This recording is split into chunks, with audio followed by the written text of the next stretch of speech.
মাটি শুধুই একটি রাজ্যের নয়, এই মাটি এক সংস্কৃতির, এক সাহসের, এক অদম্য লড়াইয়ের। এখানে ইতিহাস লেখা হয়েছিল কবিতার কলমে, প্রতিবাদের কণ্ঠে আর নারীদের অপরিসীম শক্তিতে।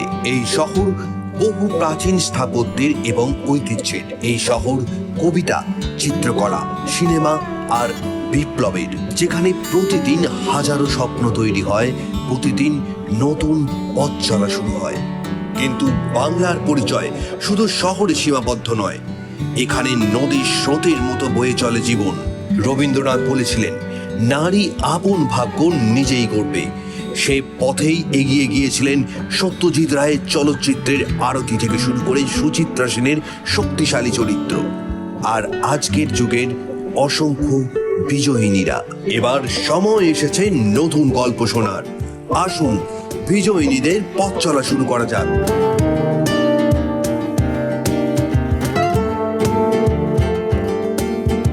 আজকের বিজয়িনীতে আমরা শুনব এমনই নারীদের বাস্তব গল্প, যারা সব বাধা বিপত্তিকে জয় করে নিজের স্বপ্নকে বাস্তবে রূপ দিয়েছেন।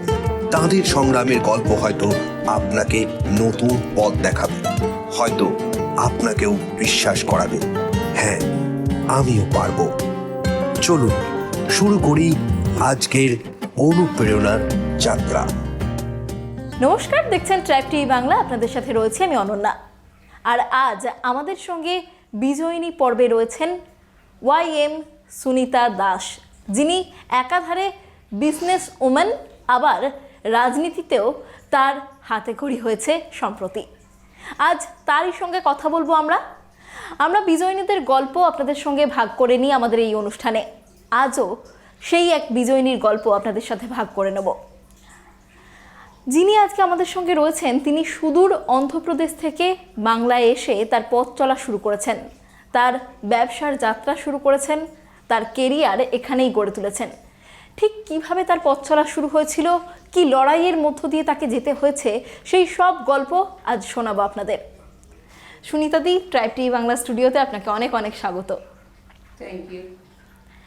সুনিতাদি, আপনার আজ থেকে 40 বছর আগে আপনার বিয়ে হয়ে এই বাংলায় আসা, তারপর বাংলার সংস্কৃতির সঙ্গে আপনি নিজেকে মানিয়ে নিয়েছেন।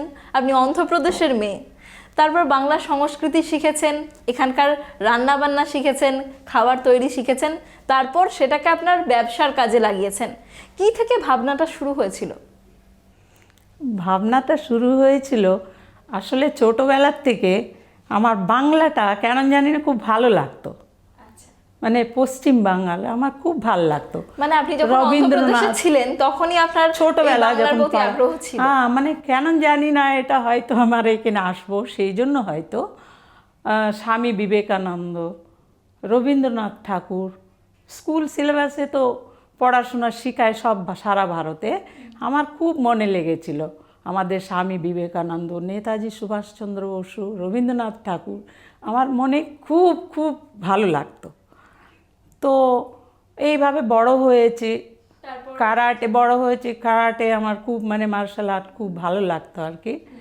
সেই মার্শাল আর্টের মাধ্যমে মিস্টার গৌতম দাসের সাথে আমার পরিচয় হয়।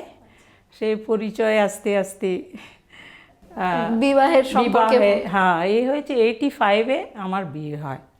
তারপর আপনি বাংলায় চলে আসেন। আমার বাড়ির লোকের মানে ইচ্ছে ছিল না এখানে বাংলায়, এখানে ওরা মানে মেনে নেয়নি। তারপরে আমার ছেলে হওয়ার পরে সবাই মিলমিশ হয়ে গেছে। তখন থেকে 85 থেকে আমি বাংলায় রয়েছে। বাংলায় রইতে কলকাতাও আমার শ্বশুর শাশুড় ননদ একটা বাড়ি ছিল। তো ওইখানে আমার পৈতৃক সম্পত্তি বলতে আমার হাজব্যান্ডের কাকা যা মানে একটা সবাই ওইখানে ভাই, ওরা সবাই ফুলতলা, মসলন্দপুর 2 নম্বর গ্রাম পঞ্চায়েত, হাবড়া ব্লক 1 অন্তর্গত। তো ওইখানে আমার বাড়ি, ওইখানে আমরা ছোট্ট একটা মাটির ঘর করে ওইখানে আমরা থাকতাম। তারপর আপনি এইটা ভাবনাটা কোথা থেকে এলো যে আমি যা শিখেছি, এই পিঠে তৈরি বলুন বা মশলা তৈরি বলুন, এটাকে যে আপনি ব্যবসার কাজে লাগাবেন, এই ভাবনাটা ঠিক কোথা থেকে এলো? ভাবনাটা এলো প্রথম এইটি মানে যে NT রামারাও মারা গেছেন 2001 বা 2000 সাল হবে, তখন আমার ভাই এসে আমাকে নিয়ে যায় অন্ধ্রপ্রদেশ গুন্টুর, সেইখানে আমার বাপের বাড়ি। তো বাচ্চাকে নিয়ে আমি গেছি, ওইখানে ছিলাম, দেখি চারিদিকে স্বনির্ভর গোষ্ঠীগুলো খুব জেগে উঠেছি। মেয়েরা দেখি, মেয়েরা অন্ধ্রপ্রদেশে একদম, আমি ছোটোবেলার থেকে দেখে আসি, খুব কর্মঠ, কাজগুলো করতো, বসে থাকে না। তো আমি দেখলাম আমি যেখানে বসবাস করি সেখানে তো কোনো স্বনির্ভর গোষ্ঠী নেই কেন। তৎকালীন আমার মৌজায়, ফুলতলা মৌজায় কোনো স্বনির্ভর গোষ্ঠী হয়নি। তো আমি ভাবলাম আমি বাপের বাড়ি থেকে যাওয়ার পরে আমিও মেয়েদেরকে নিয়ে স্বনির্ভর গোষ্ঠী করব, এই মনস্থির করে এসেছি। আসার পর এটা হচ্ছে 2001 সালের ঘটনা। তো তখন আমি খুব চেষ্টা করেছি, বাংলা ঠিক মতন বলতে পারি না, অল্প অল্প বুঝি, লিখতে তো মোটে পারি না, কথাও তো বেঁধে বেঁধে যেত। এখন যেভাবে বলছি তখন সেভাবে বাংলা বলতে পারতাম না। তো তখন আমি চেষ্টা করছি এখানে স্বনির্ভর গোষ্ঠী করবই। তখন বিপিএল নামগুলো লাগতো, স্বনির্ভর গোষ্ঠী করতে গেলে বিপিএল নামটা ভীষণ প্রয়োজন, বিপিএল নম্বরটা। ওই নম্বরগুলো মানে আমি কালেক্ট করবার বলে পদে পদে আমি আঘাত খেয়েছি। যে কোনো কারণে আমাকে কেউ সহযোগিতা করতো না হাবড়া ব্লক 1-এ। নম্বরগুলো খুব কষ্ট করে, খুব কষ্ট সহকারে, আজকে 2টো কালকে 5টা, এইভাবে করে করে নম্বরগুলো তৈরি করে কালেক্ট করে আমি স্বনির্ভর গোষ্ঠী তৈরি করেছি। 3টে দল গঠন করেছি: সারদা মহিলা স্বনির্ভর গোষ্ঠী, মাতঙ্গিনী মহিলা স্বনির্ভর গোষ্ঠী আর নিবেদিতা মহিলা স্বনির্ভর গোষ্ঠী। এই 3গুলো 10ই অক্টোবর 2001 সালে তৈরি করেছি। আপনি তো অন্ধ্রপ্রদেশের মেয়ে, প্রথমে বাংলায় এসে বাংলা সংস্কৃতির সাথে নিজেকে মানিয়ে নেওয়া, তারপর এই যে আপনার যেটা ব্যবসা, মূলত মশলা তৈরি, জ্যাম, জেলি, আচার তৈরি, পাশাপাশি পিঠে তৈরি, যেটা আপনার স্পেশালিটি, মানে সবাই আপনার লাইভ পিঠে কাউন্টার, সেখান থেকেই আপনার এত পরিচিতি। এবং সেই পিঠে কে না ভালোবাসে, মানে 8 থেকে 80 সকলেই সেই পিঠে খেতে ভালোবাসে। কিন্তু এই যে পিঠে তৈরি বা মশলা তৈরি, এগুলো আপনি শিখলেন কোথা থেকে? হ্যাঁ, সেটা বলছি, অতদিনকার কথা তো, 24 বছর আগের ঘটনা। এই স্বনির্ভর গোষ্ঠী যখন করেছি, আমাদের একটা বিজনেস, স্বনির্ভর গোষ্ঠী করলে বিজনেস তো করতে হবে, তখন আমি নিয়েছি মশলার ব্যবসা করব। আচ্ছা, এত ব্যবসা থাকতে মশলার ব্যবসা কেন? প্রথম মশলার ব্যবসা করব। মশলার ব্যবসা আমাদের অন্ধ্রপ্রদেশে এই রকম মশলা মানে এইভাবে করতো, ঢেকি ছিল না। আমাদের বাড়ি ঢেকি আছে, শ্বশুর বাড়ি, আমার জেঠি শাশুড়ি এবং আমার দিদি শাশুড়ি, যাকে আমার শাশুড়ির শাশুড়ি, এনারা তো দেখছি সব হচ্ছে। যেই শীতকাল আসলে পিঠে পুলি করছে, সবাই পাড়ার লোক এসে আমাদের বাড়ি রাতে রাতে থেকে গুড়ি কুটে নিয়ে যেত। আমি বসে বসে দেখতাম, দেখে দেখে আমার মনে হলো বাহ, বসে বসে দেখতাম কিভাবে পিঠে বানাচ্ছে, কিভাবে পাটিসাপটা বানাচ্ছে, কিভাবে কুলি পিঠে বানাচ্ছে, এই সমস্ত দেখতাম। আর মশলা যখন রেখেছি তখন সবই হচ্ছে, গুড়ি তো হবে। তখন আমাকে ডিআরডিসিতে জিজ্ঞাসা করা হলো, এই বিজনেস আমি প্রপোজাল জমা দেওয়ার পরে বলল, মশলা নিচ্ছ কেন তুমি? তো আমার মশলা এই জন্য যে ঘরোয়া পদ্ধতিতে যে তৈরি করার মশলা স্বাদে গন্ধে অপূর্ব, এগুলো যত বড় কোম্পানি হোক এর সঙ্গে তুলনা হয় না। আর এটা নিয়েছে একেবারে নিচু স্তরে, গরিব মানুষ থেকে শুরু করে যত বড় ধনী ব্যক্তি, এই মশলাটা তো সবসময় তাদেরকে নিত্য প্রয়োজনীয় কাজে লাগবে। তাহলে আমি বড় বড় কোম্পানি মশলাগুলো করছি, তার থেকে কোয়ালিটি আমার অনেক বেটার। তা গরিব মানুষ, তাছাড়া ছোটোবেলার থেকে আমার একটা মানে মানুষকে উপকার করার, এটা একদম ছোটোবেলা থেকে আমার মনের মধ্যে আছে। আর এই মশলার মাধ্যমে যদি আমি এই বিজনেসটা তৈরি করি, শুধু আমি না, আমার সাথে অনেক মহিলারা, এই 3টে গোষ্ঠীর মহিলারা, 3, 14, 42, এরা উপকৃত হবে। 3 জন মিলে একই সাথে, 3টে গোষ্ঠী মিলে সানিমা ফুড প্রোডাক্ট বলে আমরা তৈরি করেছি, দল তৈরি করেছি। ওইখান থেকে দেখতে দেখতে আমরা তো এগুলো নিয়ে, ঢেকে নিয়ে যখন মশলা তৈরি করছি, সবাই লাইন দিয়ে নিচ্ছে। এর সাথে সাথে আমি পিঠেও, যদি আমার বাড়িতে আমি দেখেছি, এই পিঠেগুলোও তো যদি আমি করি, এবং ঢেকি এক সাইডে দেখুন আমাদেরকে এতটা একটা ঘর দিতেন সরকারি তরফ থেকে, ডিআরডিসি থেকে। এবার আমি এইখানে ঢেকি পাতলাম, ওইখানে 3 জন থাকছে ঢেকির দ্বারে, 4টে উনুন করলাম আগুনে জাল দিয়া, তাহলে এখানে 4টে মহিলা বানাচ্ছে, আমি কাউন্টারে রইলাম। খুব দৃশ্য সুন্দর, একদম পরিষ্কার পরিচ্ছন্ন, একদম গ্রাম্য পরিবেশে সেটাকে আপনারা তৈরি তুলে হয়, ধরেন। কাস্টমার আকর্ষিত হয়। আমি প্রথম করে দেখেছি বিদ্যাসাগর মেলায় তৎকালীন, তো খুব সাড়া পেয়েছি। এবার প্রত্যেকটি মেলায় আমরা ওই পিঠেগুলো আমরা তৈরি করতাম, খুব মানে এ হতো, আমরা মেয়েরা খুব ভালো পয়সা পেতাম। আমরা সারা ভারতে করেছি আমরা এগুলো।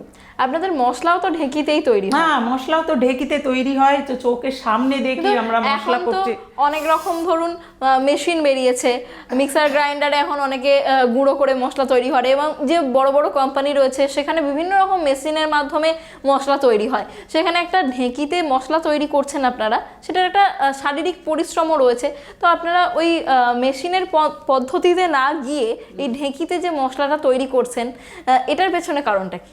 এটার পিছনে কারণটা হচ্ছে, আপনি তো আপনার কথার মধ্যেই কিন্তু উত্তরও আছে। মেশিন, ঢেকি, পূর্বপুরুষ থেকে আমরা তো গ্রাম্য মানুষ, তো ঢেকি চাটা এই তো তাড়াতাড়ি করে 10 কিলো চাল তাড়াতাড়ি করে তৈরি করে মানে ঢেকিতে চাটা চাল দিয়ে ভাত খেতাম। গ্রামের মানুষ বেশিরভাগই এটা করতো, তাই না? তাহলে ওইটার এটা মেশিন আর ঢেকির অনেক পার্থক্য আছে। আর শারীরিক পরিশ্রম বলতে কি বোঝায়, এই ঢেকি চালানে এতে একটা এক্সারসাইজ হয় মেয়েদের। এই যে ঢেকি আপ অ্যান্ড ডাউন এ করতে খুব ভালো লাগে আমাদের কোনো কষ্টকর কাজ না। আমিও শিখেছি, আমিও ঢেকি পাড়াতে পারি। তো এইটায় কোয়ালিটি অনেক। আপনি জানেন আজকের দিনে দাঁড়িয়ে ঢেকি চাটা চালের যে কত চাহিদা আমি বুঝতে পারছি। আমি সাপ্লাই দিই জায়গায় জায়গায়, যারা বলে অর্ডার করে, আর এর মধ্যে ফাইবার কি সুন্দর, মানে ঢেকি চাটা চালের মানে পুষ্টিগুণ অনেকটা, তাই না?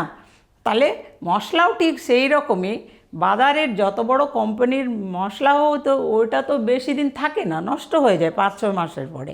আর আমার মশলা আপনি 1-1.5 বছরে রেখে দিন, কিচ্ছু হবে না, সেটা তো কাস্টমাররাই বললে। আচ্ছা, এটা একটা বিশেষ গুরুত্ব, বিশেষ গুণ আছে। মশলা 1 বছর রেখে দিলেও যদি কিছু না হয়, সেটা তো ঢেঁকির একটা ভালো দিক বলতে হবে। একদম। তারপরে দেখি হলুদ, আমাদের প্রত্যেকটা সবচেয়ে বড় গুণ তো আছেই, তাছাড়াও আমি যে চুজ করি একদম র মেটেরিয়ালস, একদম পারফেক্ট জিনিস। হলুদ বলুন, যেটা বলুন, সুন্দর একদম। আসলে ফুড তো এটা বয়স্ক মানুষ থেকে ছোট শিশুর থেকে শুরু করে সবাই খায়।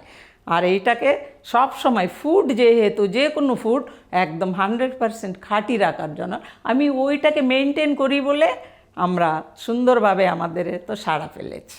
বেশ, আমরা আবারও ফিরবো আলোচনায়। তার আগে নিয়ে নিচ্ছি একটা ছোট্ট বিরতি, ফিরে আসছি বিরতির পর, সঙ্গে থাকুন।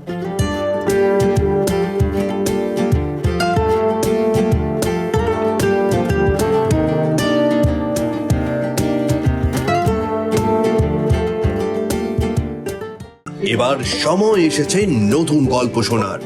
আসুন বিজয়িনীদের পথ চলা শুরু করা যাক।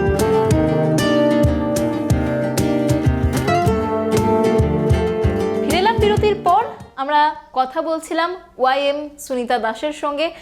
সুনিতাদি আমাদের বোঝাচ্ছিলেন যে তার ব্যবসার পরিকল্পনা, কিভাবে তারা ঢেঁকিতে মশলা তৈরি করেন, সমস্ত বিষয়টাই আমরা কথা বললাম সুনিতাদি। এবার একটু ব্যক্তিগত প্রশ্নে যাই। যে বলা হয় যে মেয়েরা বিয়ের পর তাদের জীবনে অনেক বাধা চলে আসে, তাদের সংসারের এত দায়িত্ব ঘাড়ে চলে আসে যে তারা নিজেদের জীবনে আর কিছু করে উঠতে পারে না। আর সেখানে দাঁড়িয়ে আপনি অন্ধ্রপ্রদেশ থেকে প্রথমে বাংলায় এসেছেন এবং এখানকার সংস্কৃতির সঙ্গে খাপ খাইয়ে নিয়েছেন। এখানকার খাদ্যাভ্যাস সেগুলোকে নিজের করে নিয়ে সেগুলোকে ব্যবসারও কাজে লাগিয়েছেন। আর ঠিক একই সময়ে সংসারও সামলেছেন, ছেলে মানুষ করেছেন। তাহলে কীভাবে সম্ভব হলো সবটা? মানে বিয়ের পরেও যে কিছু করা যায়, এই মনোবলটা কোথা থেকে পেলেন? মনোবলটা নিজের থেকে করতে হবে, একটা জেদ যে মানুষকে কি করতে পারে সেটা আমি অনুভব করি।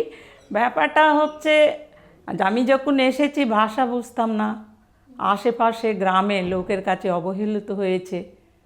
গৌতম এমন একটা মেয়ে যে কোনো কিচ্ছু পারে না, মাটির ঘরের অভ্যাস ছিল না আমার, সে ছোট্ট মাটির ঘরগুলো লেপা, গ্রাম্য প্রতি ক্ষণে ক্ষণে প্রতি মুহূর্তে তো আমি অবহেলিত হয়েছি, অবহেলিত হয়েছে মানে মানুষের কাছে। কিন্তু এই কাজ পারছে না, কথা বলতে পারছে না, দেখতে সুন্দর না, অনেক বিষয়ে এরকমভাবে তা আমি প্রথমে দেখলাম আমাকে এটাই তো আমার শ্বশুর বাড়ি, এইটাই তো আমার জীবন যাবে এইখানে, বাপের বাড়ি থেকে চলে এসেছি, এইটাই তো আমার আপন জীবন, তাহলে আমাকে এখানে শক্ত পায়ে এখানে আমি দাঁড়াতে হবে।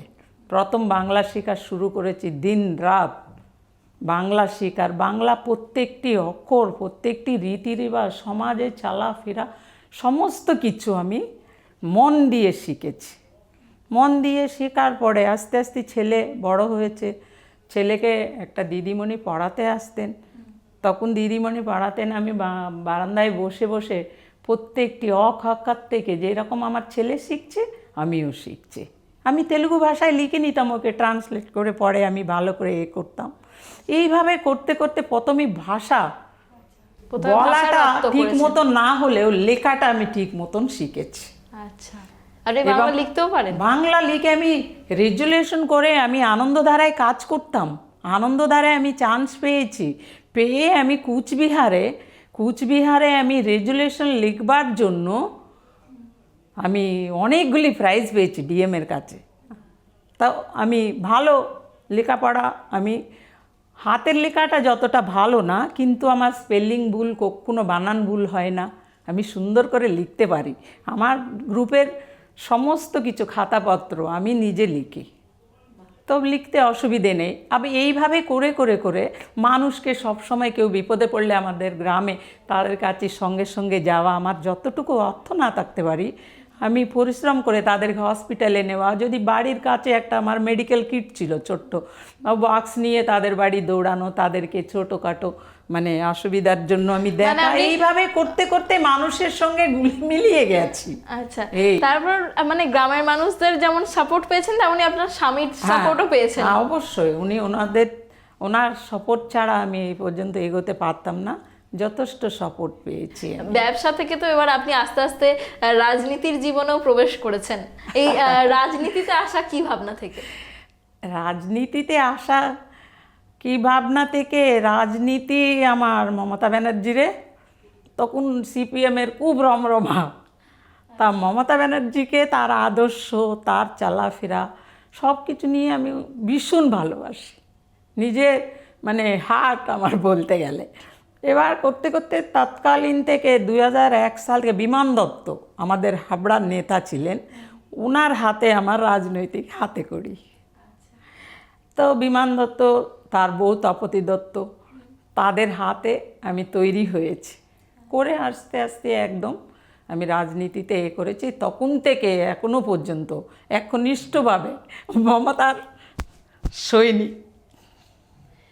একদিকে রাজনীতির কাজকর্ম আপনার রয়েছে, আবার স্বনির্ভর গোষ্ঠী আপনি চালাচ্ছেন, আপনার ব্যবসা সামলাচ্ছেন, আবার সংসারও সামলাচ্ছেন। এই তিনটে জিনিস একসাথে কিভাবে ম্যানেজ করেন? তো পারলে সব মেয়েগুলো কি না পারে, মেয়ে পারে না, একটা মেয়ে মানুষ মানে দশভুজা শক্তি মেয়ের মধ্যে এমনিই থাকে, সেটা মানে আমাদের মধ্যে, আমাদের স্বনির্ভর গোষ্ঠীতে আমরা যখন বাড়ি বাড়ি গিয়ে বোঝাই, তৎকালীন গোষ্ঠী করতে চাইতো না কেউ, আমরা গিয়ে গিয়ে বুঝি আনন্দধারার মাধ্যমে মেয়ে মানুষের মধ্যে অসীম শক্তি লুকিয়ে আছে, সেটাকে বের করতে হবে, না বেরো তো লুপ্ত থাকবে, নিজের মধ্যে থাকবে, সেটাকে আমরা বের করে নিয়ে আসতাম। তুমি তোমার মধ্যে অসীম শক্তি আছে, সেটাকে বার করে নিয়ে এসো, বাড়ি বসে থাকলে চলবে না, তুমি কোনটা পারবে, কিভাবে তুমি উপরে উঠবে, মানে ঘরে স্বামীর সাথে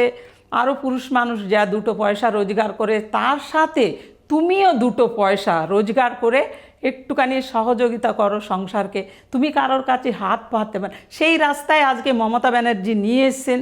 মমতা ব্যানার্জি নিয়ে এসে আজকে দেখুন না, লক্ষ্মীর ভাণ্ডার চাইতে গেলে সব ছেলের কাছে হোক, স্বামীর কাছে হোক, ভাইয়ের কাছে হোক, বাবার হাতে হোক, হাত পেতে। রাস্তায় আইসক্রিম যাচ্ছে, গরমের মধ্যে আমি একটা আইসক্রিম খাবো, 10টা টাকা দাও না। আজকে সারা পশ্চিমবাংলায় মেয়েদেরকে পথ দেখিয়েছেন মমতা ব্যানার্জি, কারোর কাছে হাত পাতা লাগছে না। মেয়েদের অনেক শক্তি আছে, সে শক্তিটাকে বার করে রাজনৈতিক মাধ্যমে আমরা চলছে। রাজনৈতিক, সামাজিক, সমাজে ঝাঁপিয়ে পড়ছে। মানুষের সুবিধে অসুবিধে হলে সব দিক দিয়ে মেয়েরা এগিয়ে রয়েছে। আজকে যুদ্ধ দেখুন, পাকিস্তানে গিয়ে 2টো মেয়ে কী করে এসেছে। মেয়েটা কি না পারে, আমি কেন, অনেক মেয়েরা আজকে, আর বেশি করে তৃণমূল আসার পরে মেয়েরা অনেক স্বনির্ভর হয়েছে, অনেক স্বনির্ভর হয়েছে। এটা সারি ক্ষমা করবেন, আমি রাজনীতির কথা বলছি না, যেটা ব্যক্তি সত্যিকারই কথা বলছি, এটা সত্যি মানতে হবে প্রত্যেকেই। আজ পশ্চিমবাংলায় মেয়েরা মাথা উঁচু করে চলছে, মাথা উঁচু করে চলছে, নিজের কাজগুলো নিজে করছি, রোজগার করছি, যত বড় লোক হোক না কেন, বসে নেই কেউ। আপনি যে এই স্বনির্ভর গোষ্ঠীটা চালাচ্ছেন, এই বিজনেসটা যদি আপনি একা করতেন তাহলে সেক্ষেত্রে আপনার হয়তো অনেকটা আর্থিক লাভ হতো, কিন্তু আপনি আরও অন্যান্য মেয়েদের কথাও ভেবেছেন, তাদেরকে যে স্বনির্ভর করতে হবে সেটাও আপনি ভেবেছেন। একদম, তখন মেয়েরা আসতো না। আমি তৎকালীন 2001 সালের কথা বলছি। বিপিএল তালিকায় ভুক্ত হতে গেলে তোমার সই লাগবে, টিপসই না, তোমার সই শিখবে। আমি নিজে আগে শিখে তারপরে দেখে আমি শিখেছি, মোটামুটি প্রথম শিখেছি আমার নাম লেখা এবং আমার ঠিকানা লেখা। তারপর সেইটাকে ওদেরকে দিনের বেলা ওরা মাঠে ঘাটে কাজ করতে যায়, সময় দিত না। আমি ছোট্ট ব্লগে গেছে হাবড়া ওয়ানে, আমাকে একটা ডাস্টবোর্ড দেয়নি, আমার একটা বোর্ড দেয়নি, একটা ডাস্টার দেয়নি, আমাকে একটা চক দেয়নি। আমি 20 সাল বাধা, যত বাধা আসে আমি তত আরও এগিয়ে উঠি, যত আমার সঙ্গে পারবে না ওরা। তো এটা হচ্ছে জেদ। জেদ কোথায় নিয়ে যেতে পারে, মেয়েরা বেশি করে জেদ করলে যে কোথায় পৌঁছাতে পারে, এটা সারা সমাজ দেখছে। এবার আমি কি করেছি, ছোট্ট একটা খাতা কিনেছি 5 টাকা দিয়ে, আর একটা পেন্সিল কিনেছি, উড পেন্সিল। বাড়ি বাড়ি গিয়ে ওদের রান্না করছি, বসে বসে আমি শেখাতাম, এটা শেখতো তোর নাম এইরকম এইরকম এইরকম, সব শিখিয়ে অন্তর্ভুক্ত করেছি। 3টে তৎকালীন ফুলতলা মৌজায় কোনো গোষ্ঠী গঠন হয়নি, আমি এইখানে বসে বলছি, আমি করেছি 3টে দল করে মেয়েদেরকে নিয়েছি। মেয়েরা সব সময় এখন মাথা উঁচু করে কেউ একটা কথা বলার সাহস পায় না। এখন মেয়েরা অনেক অনেক, শুধু শিক্ষা না থাকলেও নিজের পায়ে নিজে দাঁড়াতে শিখেছে, মানুষের সাথে মাথা উঁচু করে কথা বলতে শিখেছে, অন্যায়কে প্রতিবাদ করে শিখেছে। এটা তো আমি একা খেলে তো আমি একা হব রে বাবা, আমি তো সমাজের মধ্যে রয়েছি, আমি রাজনৈতিক মধ্যে রয়েছি। রাজনীতির কর্তব্য কি, মানুষকে নিয়ে চলো। মমতা ব্যানার্জির কথা কি, মানুষের পাশে দাঁড়াও। সেটাকে কার্যকরী করতে গেলে আমাকে সবাইকে নিয়ে চলতে হবে, তাই না? তাই ওইভাবে চলি। আপনার স্বনির্ভর যে গোষ্ঠী রয়েছে সেখানে কতজন মেয়ে রয়েছে? এখন আপাতত অনেকগুলি আমি গোষ্ঠী তৈরি করেছি, কিন্তু করলেও কিন্তু আমি তো একটা গোষ্ঠীর দায়িত্ব নিয়ে থাকতে হবে, সবই করি, দেখভাল করি। কিন্তু একটা গোষ্ঠী আছে যেটা জন্মভূমি মহিলা স্বনির্ভর গোষ্ঠী, ওই গোষ্ঠীর দায়িত্বে আছি আমি। এখন সেই গোষ্ঠী থেকে আপনারা যে কাজ করছেন, মানে মশলা বিক্রি, আচার বিক্রি, এগুলোকে আরও কি করে বাড়ানোর পরিকল্পনা রয়েছে? এগুলোকে আরও বাড়ানোর পরিকল্পনা, আমাদেরকে লিমিট বাড়ানো থাকে। এইটা অনেকে দেখুন, আমি বলতে গেলে আমারে ক্ষমা করবেন ভুল বললে, একটা ভালো খারাপ কাজ করলে কেউ কিন্তু মানে বলে না এটা কেন করছো। একটা ভালো কাজ করতে, যেটাকে স্পাইল করার জন্য বহুত চেষ্টা করে না। আমার গোষ্ঠীগুলো একদম ধ্বংস করেছে। আমি চুপচাপ বসে থাকিনি, আমি খাদিতে অ্যাপ্লাই করি, খাদি ভিলেজ ইন্ডাস্ট্রিজ কমিশনে আমি এন্টারপ্রেনার। তাহলে ওইখান থেকে আমি লোন নিয়ে ওইখানে একই কাজ করছি, এই মেয়েরাই করছি। স্পাইল হওয়া গোষ্ঠীটাকে আবার সুন্দর করে, আমপান ঝড় হয়ে ঘরটা ভেঙে দচনচ হয়ে গেছে, সেটাকে আবার কষ্ট করে সারিয়ে তুলতে হবে। তো আমি গোষ্ঠীর কথা বলছি, এটা আমপান ঝড়ের মতো নষ্ট হয়ে গেছে, রাজনৈতিকভাবে নষ্ট করেছে সিপিএমরা, কিন্তু সেটাকে আমি নষ্ট হয়নি, আবার গড় করেছি, আবার স্বনির্ভর গোষ্ঠী করেছি, করে আবার মেয়েদেরকে ইনভলভ করেছি, করে যে কাজগুলো চালিয়ে যাচ্ছে। লিমিট বেড়েছে, লিমিটে আমরা এখন তো সবাই দেখি, কেউ 80,000, কেউ 50,000, কেউ 30,000, সব মেয়েরা প্রত্যেকে নিয়ে কেউ না কেউ কোথায় কাজ কোথায় করছে। কোথায় কোথায় যায় আপনাদের এই মশলা? এই মশলা আমরা তো 2001 সাল থেকে আমরা গোষ্ঠীর মেয়েরা এইদিকে দিল্লি গেছে, দিল্লি হাটে গেছি 3 বার, প্রগতি ময়দানে করেছি 2 বার, তো এইদিকে সারা ভারতে অংশগ্রহণ করেছি। যারা ওড়িশা গভর্নমেন্টে 3 বার আমি মশলা নিয়ে মানে গেছি, তিরুবনন্তপুরম গেছি, সেখান থেকে কন্যাকুমারী পর্যন্ত এই স্বনির্ভর গোষ্ঠীর মাধ্যমে সারা ভারত ঘোরা হলো। সারা ভারতের লোক আমার জানে, মানে মানে আমার মশলাকে চেনে, খুব নাম করে। তো আমার মশলা আরও আমি অ্যাপ্লাই করব, যে আরো আরো যাতে বেশি দেশে অ্যাপ্লাই বিদেশে করে ছড়িয়ে বেশি যায়। টাকা পেলে ভালো চলতো। এই করোনার থেকে মানে লকডাউন থেকে একটুখানি ডাউনে চলছে, আবার ভালো চলবে। আর যে শীতের সময় আসলে আমাদের পয়সা একজন, গতবার আমরা 45,000 টাকা করে পেয়েছি 2.5 মাসে একজন, এতগুলো মানুষ। শুধুমাত্র পিঠে বিক্রি করে? পিঠে বিক্রি করে, পিঠে আর মশলা, ঘি, জাম, জেলি, আচার, টমেটো সস, চিলি সস, যাবতীয় ফ্রুট প্রোডাক্ট আমরা করি। আমাদের লাইসেন্সও আছে, আমাদের পেশায় লাইসেন্সও আছে। আপনারা যে সারা ভারতবর্ষ জুড়ে কাজ করেন, সেখানকার সব মানুষদের সাথে কমিউনিকেট করা এবং সেখানে মেয়েদেরকে নিয়ে গিয়ে কাজ করা, কোথাও অসুবিধা হয় না? কোথাও মানে চ্যালেঞ্জ ফেস করেন না কোনো? আমার একটা ব্যাকগ্রাউন্ড আছে, ব্যাকগ্রাউন্ড, আমি কারাটে জানি, কোনো পুরুষ মানুষকে ভয় পায় না, সেইভাবে আমার মেয়েরাও, গ্রামের মেয়েরা ভয় পায় না। আর আমাদেরকে সাপোর্ট দেয় তো ওয়েস্ট বেঙ্গল গভর্নমেন্ট। আমরা যেখানে যেখানে আমরা মেলা করি সেইখানে চারিদিকে মানে মানে প্রোটেকশন আছে। তাছাড়াও আমরা একা হলেও আমরা ভয় শিখিনি। মেয়েদেরকে আমি একটা বলে যে ভয় পাবে না, ইট মারলে পাটকেল মারবে।